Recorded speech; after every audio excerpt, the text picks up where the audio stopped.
안녕하십니까, 팬더 원장입니다. 왜 갑자기 팬더라고 하지? 이렇게 생각을 하시는 원장님도 계실 텐데, 원래 제가 대학교 때 그 주역을 대산 김석진 선생님한테 배웠습니다. 그래서 이제 대산 김석진 선생님이 주역을 일독을 마치게 되면 호를 주세요. 그때 이제 지원, 탱자뜰이다라는 호를 저한테 주셨어요. 그래서 그 다음부터 제가 아이디를 몇십 년 동안 탱자라는 아이디를 사용을 했습니다.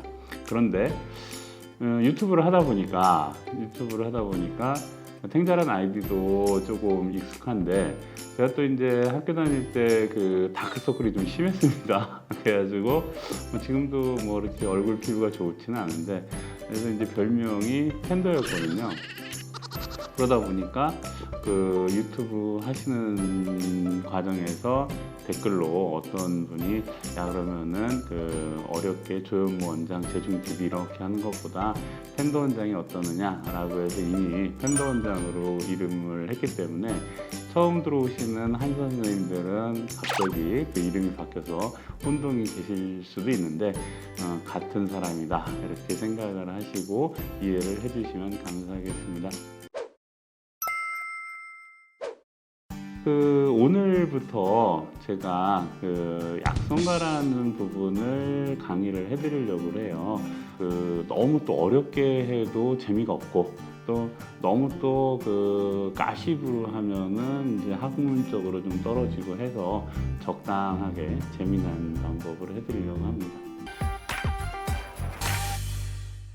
저희 할아버님이 아산 용화동에서 제세한의원을 하셨었어요.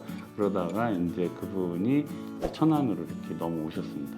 그래서 이제 아버님도 이제 천안에서 이제 하시게 됐고, 그래서 이제 제가 3대째 이렇게 내려와서 하고 있습니다.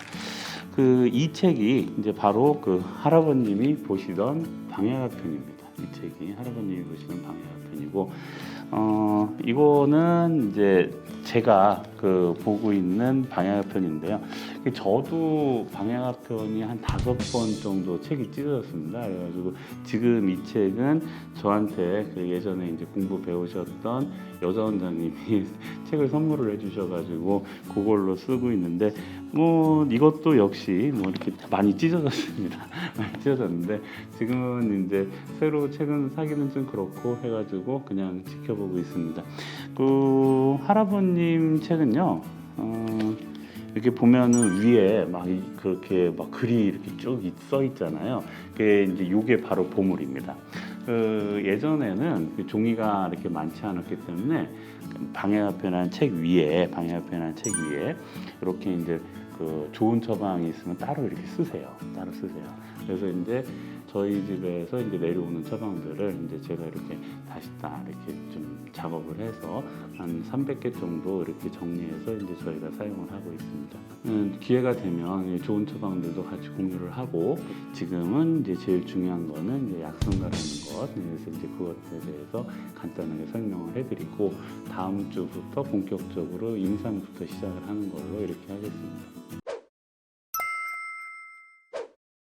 예전에 어르신들은 이제 아침에 이렇게 딱 일어나시면 약성가에 해당되는 본초를 쭉 한번 읽으시든지, 아니면은 방야가편 상통, 중통, 하통이 이제 한 350여 개 정도 되는 처방이 있거든요. 그래서 이제 그 부분을 아침마다 한 번씩 읽고 임상을 들어가셨습니다.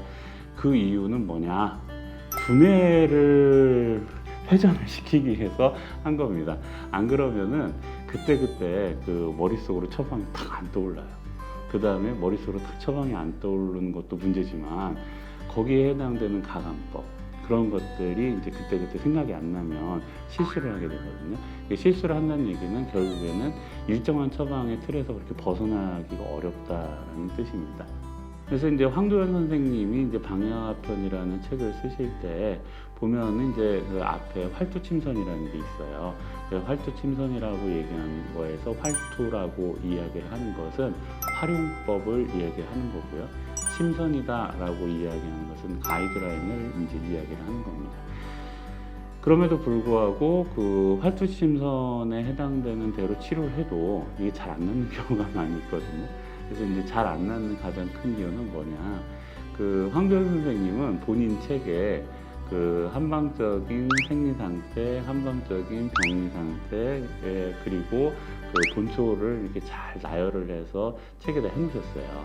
근데 이제 그럼에도 불구하고 그 한의원 선생님들이 이제 그 부분을 잘 공부를 안 하시고 바로 그 처방전 찾는 책으로 하다 보니까 나중에 이제 황교안 선생님은 활투침선 가이드라인에다가 이런 처방을 써라 라고 했을 때 쉽게 말하면은 노인들이 자고 일어나서 아침에 머리가 띵하다 라고 했을 때 방해아편에서는 십전대보탕을 사용을 하게 되어 있습니다. 근데 실제 십전대보탕을 그렇게 해서 투여를 해보면 잘 안 나요. 왜 그러느냐? 거기에다가는 천마라든지 홍계라든지 방풍이라는 각약을 넣어줘야 되거든요. 각약이다라고 얘기를 하는 건 뭐냐면 지금 말하는 이제 가감이 붙어지는 약들 이런 것들을 넣어줘야지 온전한 효과를 만들어냅니다. 근데 이제 그런 것을 익숙하지 않다 보면 그 십전대보탕으로 몸은 좋아지게 되는데 자고 일어나서 아침에 머리가 띵한 증상은 해결이 안 되는 거죠. 그래서 저랑 같이 이렇게 공부를 하시면서 방야가편을 이렇게 쭉 그 약성가를 공부하셔서 나중에 가감을 하시는데 좀 편리하게끔 그렇게 해드리려고 하는데요.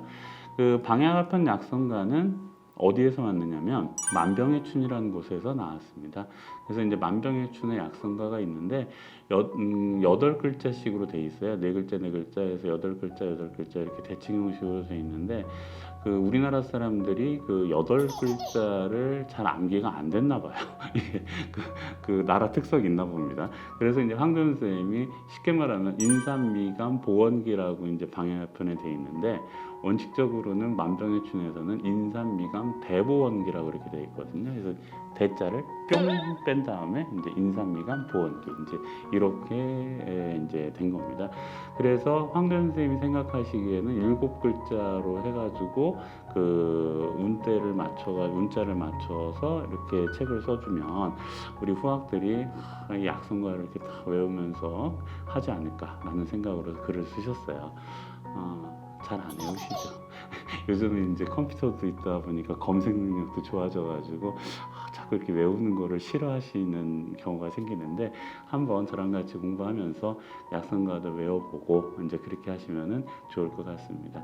다음 주부터 본격적으로 인삼부터 시작을 하겠습니다. 감사합니다.